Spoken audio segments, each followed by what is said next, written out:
సాయి ధరమ్ తేజ్కి పోలీసులు నోటీసులు ఇచ్చారు. మరి ఆయన అరెస్ట్ చేస్తారా అని చాలా మంది కూడా అనుకుంటున్నారు. కాకపోతే ఇది ఇప్పటి విషయం కాదని కూడా డైరెక్టరే వచ్చి చెప్పడం జరిగింది. అసలు ఏం జరిగింది? సో ఖచ్చితంగా సంపత్ నంది గారు అయితే ఓదెలా 2 అనే సినిమా ప్రమోషన్స్లో ఉన్నారు. ఆయన నిర్మాతగా వ్యవహరిస్తూ ఆ సినిమాని తీసుకొచ్చారనమాట.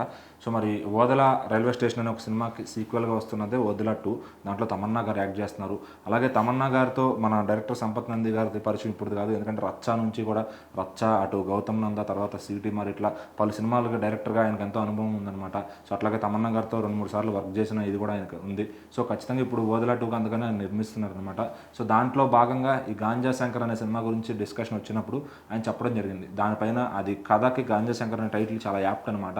సో అటు పైనుంచి మాకు ప్రెజర్ వచ్చింది ఆ టైటిల్ వాడొద్దని చెప్పి.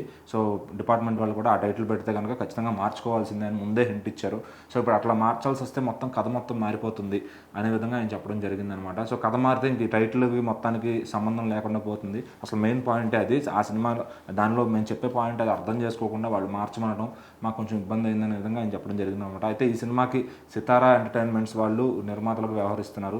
సో మరి అటు వాడికి అట్లానే సాయి ధరమ్ తేజ్ గారికి డైరెక్టర్కి ముగ్గురికి కూడా నోటీసులు వచ్చాయంట. సో ఇది కానీ మీరు ఆ టైటిల్ పెడితే కనుక ఖచ్చితంగా దానిపైన లీగల్గా తీసుకోవాల్సి ఉంది యాక్షన్ అని చెప్పి నోటీస్ అయితే ఇచ్చారనమాట. సో ఇంక అందుకని చెప్పి డైరెక్ట్ మొత్తంగా సినిమానే పోస్ట్ పోన్ చేసుకున్నారు వాళ్ళు. సో మళ్ళీ దానికి కథ మార్చి తీసుకొస్తారో లేకపోతే టైటిల్ మార్చి ఏమన్నా చెప్పి ముందుకెళ్ళే ప్లాన్లో ఉందో కానీ తెలియదు. కానీ మరి సాయి ధరమ్ తేజ్ గారు అయితే ఆ ప్రాజెక్ట్ నుంచి పక్కకు వచ్చేసి మళ్ళీ విరూపాక్ష 2 గురించి ఇంకోటి ఏదో సినిమా 2 సినిమాలు లైన్లో పెట్టుకున్నారనమాట. అలాగే ఎస్వైజీ సంబరాల ఏటుకట్ట అని కూడా ఒక సినిమా వస్తుంది. సో ముందు అదే వచ్చే ఛాన్స్ అయితే ఉందన్నమాట దాన్ని, ఎందుకంటే టైటిల్ గ్లిప్స్ కూడా చాలా బాగా వచ్చింది.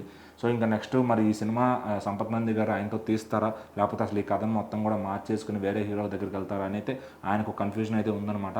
సో దానికి ఎప్పుడో జరిగిన కేసు గురించి అయితే ఆయన ఇప్పుడు దాన్ని బయట పెట్టడం జరిగింది. సో ఎందుకు ఆగిపోయిందా అని అందరూ టెన్షన్లో ఉంటే దాన్ని అయితే ఆయన క్లియర్ చేశారనమాట. సో మరి సంపత్ నంది గారు ఆయన కమర్షియల్గా ఒక మంచి డైరెక్టర్. సో ఏ హీరో తీసినా కూడా ఏ హీరోతో తీసినా కూడా వాళ్ళకి ఒక మంచి హిట్ అయితే లభిస్తుంది అనమాట. సో మరి అదే కథని సాయి ధరమ్ తేజ్ గారితో కంటిన్యూ చేస్తారా, టైటిల్ మొత్తం మార్చేసి మొత్తం పాయింట్ని మార్చుకుని వేరే హీరో దగ్గరికి వెళ్తారా అనేది చూడాలి.